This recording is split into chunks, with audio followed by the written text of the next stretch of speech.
Hello everyone and a very warm welcome to all of you to this channel, and I hope these videos have been helping you to self-optimize. Optimize yourself, optimize your potentials, optimize your powers. और ये बहुत बहुत important है हमारे life में हमारी happiness के लिए। और ट्रू हैप्पीनेस कई बार हमें तब मिलता है जब हम अपने आप को ऑप्टिमाइज़ करते हैं, जब हम अपना बेस्ट वर्जन बनते हैं, जब हमारे सामने अपने बेस्ट वर्जन का एक विजन होता है। तो ये चीज़ें बहुत ज़रूरी है जो हम इस चैनल पर कवर करते हैं। If you are new to this channel, please subscribe to this channel so that you don't miss on any videos and you can leave your feedback by the end of the video कि आज आपने इस video से क्या सीखा। आज जिस topic को मैं कवर करने वाली हूँ that is actually very interesting and it has got to do a lot with Greek philosophy and stoicism. और इससे एक्चुअली जो उसमें आइडियाज़ हैं और जो ग्रीक फिलॉसफी में जो चीज़ें कवर होती हैं, हम देख सकते हैं कि उसमें से कई सारी चीज़ें हमारी आज की लाइफ में भी एप्लीकेबल है।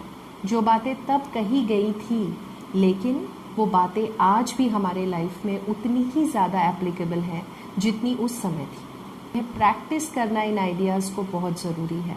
If you want to turn that idea into wisdom, you have to practise it. तो आज जो हम प्रैक्टिस करने वाले हैं और जो टॉपिक जो इंट्रोड्यूस करने वाले हैं वो आपने पहले भी सुना है, but we have to bring this more and more into our awareness and that is the main thing. और वो है what is it that you control and what are the things that you don't control. इन दोनों चीज़ों के बीच में जितना ज़्यादा हमें डिफरेंस पता होगा उतना ज़्यादा हमारी लाइफ में हैप्पीनेस होगी। Because if you try to control things that are not in your control, the only thing you will get in the end is misery, pain and suffering. क्योंकि आप ऐसी चीज़ को कंट्रोल करना चाह रहे हैं जो बेसिकली आपके कंट्रोल में नहीं है। So things are not going to be like that. Basically कहीं ना कहीं यहाँ पर हमारे एक्सपेक्टेशंस और जो आउटकम्स हमारे माइंड में पहले से ही हम तय कर लेते हैं कि ऐसा होगा, then I will be happy. So what are the things that you can control? Let's think about it. You can control your behavior. और आपकी behavior में आती है आपकी thinking, आपके beliefs, आपकी feelings, आपके responses, आपके habits जो आपके अपने control में हैं, आपके emotions, आपके moods, ये सारी चीज़ें आपके control में होनी चाहिए। Basically, your behavior is something which is in your control. And what is not in your control? Other people's behaviors, events, conditions, environments sometimes. कुछ अचानक जो चीज़ें हमारे सामने आ जाती हैं जो हमने एक्सपेक्ट नहीं किया था, दूसरे लोगों के वर्ड्स, दूसरे लोगों के बिहेवियर, दूसरे लोगों के थिंकिंग और ओपिनियन, ये हमारे कंट्रोल में नहीं है। इवेंट्स कई बार जो होते हैं वो हमारे कंट्रोल में नहीं है क्योंकि वो उनके कंट्रोल में है। लेकिन जब वो चीज़ें हमारे माइंड को कंट्रोल करने लग जाती हैं या वो हमारे ऊपर एक हमारे पीस ऑफ माइंड को अफेक्ट करने लगती हैं तो हम डिस्टर्ब होने लगते हैं। So the basic practice is to understand that I can only control my own behaviour, I can not control anybody else's behaviour, but at the same time others, if they are doing something, even that should not start affecting me because in that case they have begun to control my state of mind. तो इसमें एक basic philosophy है, बहुत simple philosophy है, but इसे apply करना है हमें। जब कोई इवेंट्स होते हैं हमारे लाइफ में, suppose something happens, right, that is one, we think that event has produced a certain reaction. कुछ होता है, an event has produced a certain reaction, two. But जो हम मिस करते हैं वो थर्ड एस्पेक्ट जो मोस्ट इम्पॉर्टेंट एस्पेक्ट है, और वो है our judgement about the event, our beliefs about the event, our opinions about it, our understanding and thinking about what happened. क्योंकि उससे ही हमारे जो है वो रिएक्शंस, हमारा स्टेट ऑफ माइंड, हमारी फिजियोलॉजी, हमारे एक्शंस डिटर्मिन होते हैं, उसी से हमारे पर्सपेक्टिव डिपेंडेंट होते हैं उसी पर, और उसी के हिसाब से हम रिएक्ट करते हैं।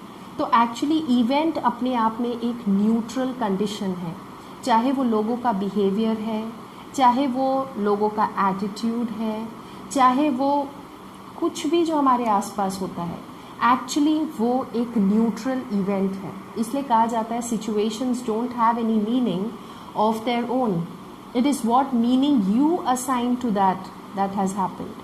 क्योंकि आपके जो ये 5 सेंसेस हैं, think about it, eyes are like lenses, ears are your auditory system, olfactory gustatory systems, they don't have anything in their own, they are neutral, they are just bringing the information in। लेकिन उस information को हम किस तरह से evaluate करते हैं, किस तरह से process करते हैं अपनी mind में, अपने beliefs, अपने opinions, अपनी thinking के basis पर, और वो programming भी हमने कहाँ से ली है, वो last video में हमने discuss किया कि कैसे हम programmed हो गए हैं, किस तरह से कुछ सिचुएशंस में हमें कैसे रिएक्ट करते हैं ये हम अनकॉन्शियसली किसी को मॉडल कर रहे हैं, और इतनी बार रिपीटेडली हमने उस चीज़ को किया है कि अब वो ऑटो पायलट पर चला गया है। इसीलिए हम उसे करते हैं और हम कहते हैं कि ये तो मैं करता नहीं हूँ, ये हो जाता है, या this is very natural. But no, you need to stop and think that event does not have any meaning of its own, event is neutral. लेकिन उसमें आपके ओपिनियंस उस इवेंट के बारे में क्या है, आपके बिलीव्स और थिंकिंग उस इवेंट के बारे में क्या है, is what is going to shape your reaction. जैसे विक्टर फ्रैंकल ने कहा, स्टिम्युलस यानी जो होता है, और रिस्पॉन्स यानी हम जो फील करते हैं या हम जैसा बिहेव करते हैं। हम सोचते हैं बस यही 2 चीज़ें हैं, stimulus and response, but between those 2 things is a space where we have freedom to choose how we want to respond, and you should never let go of this freedom that you have। तो ये बहुत important है कि अब से हम react कम करें, हम रिस्पॉन्ड ज़्यादा करें, हम बोले कम, let us speak less and let us observe more, let us react less and let us respond more। क्योंकि जब हम रिस्पॉन्ड करते हैं या जब हम ज़्यादा टाइम ऑब्जर्वेशन में अपना बिताते हैं कि what is actually causing this reaction, just go back and think of any event जो इस हफ्ते हुआ या पहले हुआ है, जिसमें आपको आपका रिएक्शन अच्छा नहीं लगा, बट आपको कहीं ना कहीं लगता है कि मैं हमेशा ऐसे ही रिएक्ट कर देता हूँ या कर देती हूँ। तो go back and think about what beliefs, what opinions do you have about the event, and after all it is an opinion, it is not the truth, it is not a fact, it is just an opinion, right. तो इसीलिए हमें इस level पर जब हम checking करेंगे तो इससे एक बहुत बड़ा फ़ायदा ये होगा कि हम ज़्यादा रिस्पॉन्ड करेंगे, तो हम बहुत सारी चीज़ों में बहुत अच्छे डिसीजंस ले सकेंगे, हमारे रिजल्ट्स बहुत डिफरेंट हो जाएंगे। हमारे वीडियोस में हमने पहले भी डिस्कस किया है कि कई बार जो इवेंट्स हमारे लाइफ में होते हैं, जो लोग हमारे लाइफ में आते हैं, जो रिज़ल्ट्स हमारे लाइफ में होते हैं, या फिर whatever situations or conditions that happen, they are actually a reflection of your beliefs, they are a reflection of your programs। जो भी commands और instructions आप अपने subconscious mind को दे रहे हैं, जो भी programming आपके subconscious mind की हो गई है, actually वही चीज़ बाहर वो result produce कर रही है। So even in that case, trying to change things outside is not going to help। You have again the total control to change your life, to take control of your beliefs, of your programming, to make a commitment to yourself and honor that commitment that you are optimizing your life, that you are going to become the best version of yourself. So focus on what you can control and not on what you cannot control. Thank you so much for joining me today.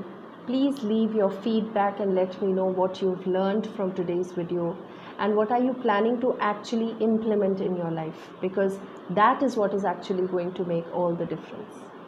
Take care and optimize your life.